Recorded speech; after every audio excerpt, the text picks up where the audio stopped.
ইমাম সাহেবকেও, মুসল্লিকে, বক্তা শ্রোতা সকলকে, পীর মুরিদ সকলকে, সকলকেই আল্লাহ তাআলার সামনে হিসাবের মুখোমুখি হইতে হবে।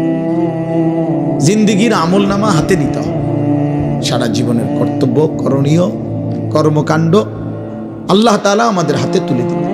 ফায়ুনাব্বিউকুম বিমা কুনতুম তা'মালুন। আল্লাহ বলেন তিনি আল্লাহই তোমাদেরকে জানিয়ে দেবেন তোমরা সারা জীবন যা করেছো। ইয়াবাসুহুমুল্লাহু জামিআন। আল্লাহ বলেন আল্লাহই তোমাদের সকলকে কবর থেকে হাসরের ময়দানে পুনরায় উঠাবেন। ফায়ুনাব্বিউহুম বিমা আমিলু। অতঃপর যাই করেছে বান্দা সব কিছু আল্লাহ শোনাবেন। আহসাহুল্লাহু ওয়া নাসু। আল্লাহ বলেন হইতে পারে আমার বান্দা নিজে ভুলে গেছে, কিন্তু আমি আল্লাহ গুনে গুনে হিসাব করে রেখেছি। ওয়াকুল্লা শাইইন আহসাইনাহু কিতাবা।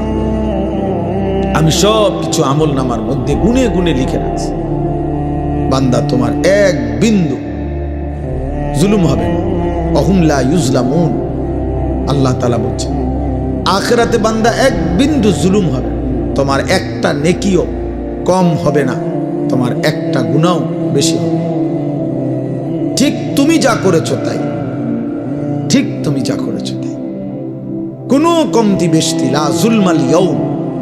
হাসরের দিন আল্লাহ বলবেন বান্দা আজ কোনো জুলুম হবে, আজ ইনসাফ হবে, আজ ন্যায় বিচার হবে। আজকে আমি আল্লাহ তাআলা এই পৃথিবীতে হয়তো জালেম জুলুম করে এলাকা ছেড়ে গেছে গা, এই পৃথিবীতে হয়তো জালেম জুলুম করে কবরে চলে গেছে, মজলুম মাটিতে, মজলুম হয়তো কবরে, জালেম মাটিতে। তাইলে বিচার প্রার্থী হয়তো কবরে, হ্যাঁ, আপনার যার বিচার বিবাদী সে মাটিতে। অর্থাৎ এখন তো এরকম ব্যবধান। আল্লাহ বলবেন হাসরের ময়দানে বান্দা আজ আমি সবাইকে একত্রে সামনে আসি।